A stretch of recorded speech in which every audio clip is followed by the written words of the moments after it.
और अभी अभी एक और दिलचस्प तस्वीर सामने आ रही है। ये तस्वीर आ रही है भोपाल से, जहां विधानसभा में कांग्रेस विधायकों ने बीन बजाकर प्रोटेस्ट किया है।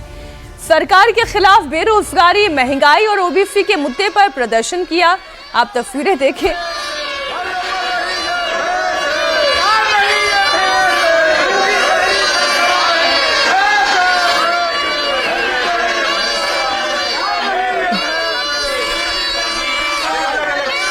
बड़े नए नए इनोवेटिव तरीके निकाले जा रहे हैं प्रदर्शन के।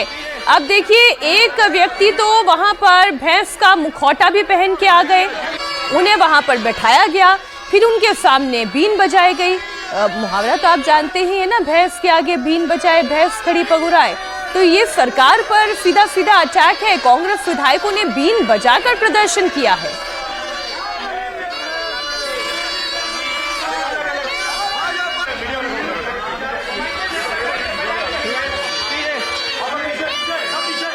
को कभी नौकरी मिलेगी या ओबीसी को आरक्षण मिलेगा? तो ये क्या किसानों को खाद और बिजली मिलेगी? तो ये ऐसी बहस है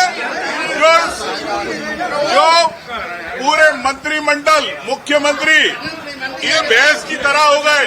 पूरी जनता, हम विपक्ष, पूरे विधायक पूरे बीन बजा रहे, सरकार को रोज जगाते। क्या आदिवासी और जंगल के जमीन वालों को पट्टे मिलेंगे? तो ये बेस के सामने बीन बजा रहे हैं।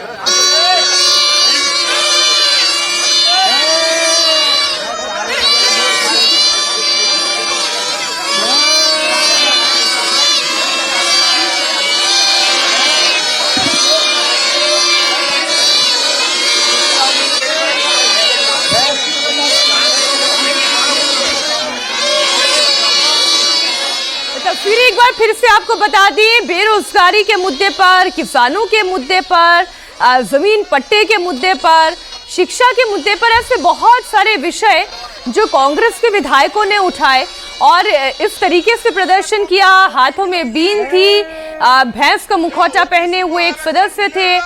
जो सवाल पूछा जा रहा है उसका जवाब ना में आ रहा है। सरकार पर ये सीधा सीधा आरोप है। देखिए ना, इन तस्वीर में काले कपड़े पहने हुए, भैंस का रूप धरे हुए यहाँ पर बीन बजाकर प्रोटेस्ट किया गया। पूरे मंत्रिमंडल, मुख्यमंत्री ये भैंस की तरह हो गए।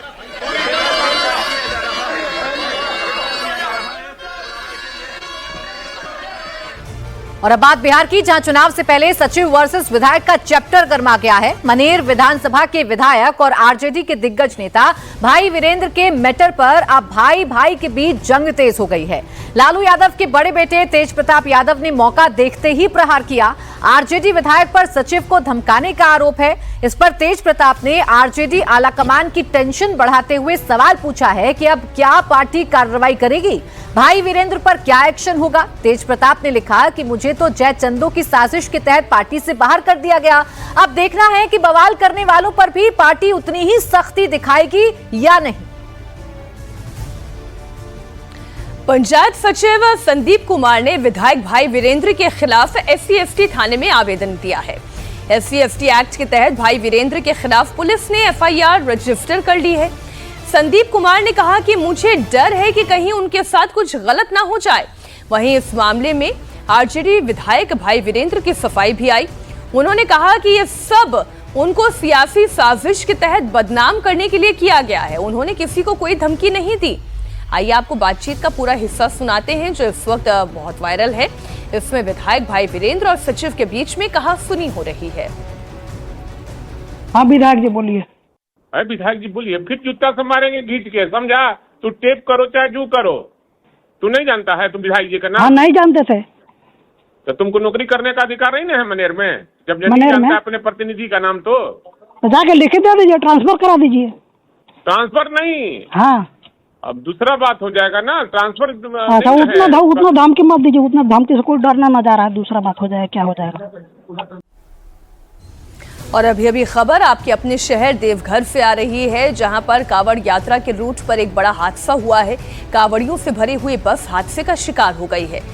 ट्रक से टक्कर के बाद 18 शिव भक्तों की मौत की दर्दनाक खबर है।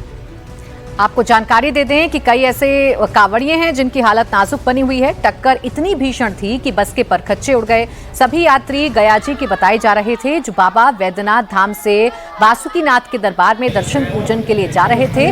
तभी ये दर्दनाक हादसा हुआ है, जिसके बाद सड़क पर मौत का मातम पसर गया। फिलहाल अभी तक प्रशासन ने हादसे में 5 मौत की पुष्टि की है। घायलों को इलाज के लिए अस्पताल में भर्ती करा दिया गया है। कई की हालत नाजुक है।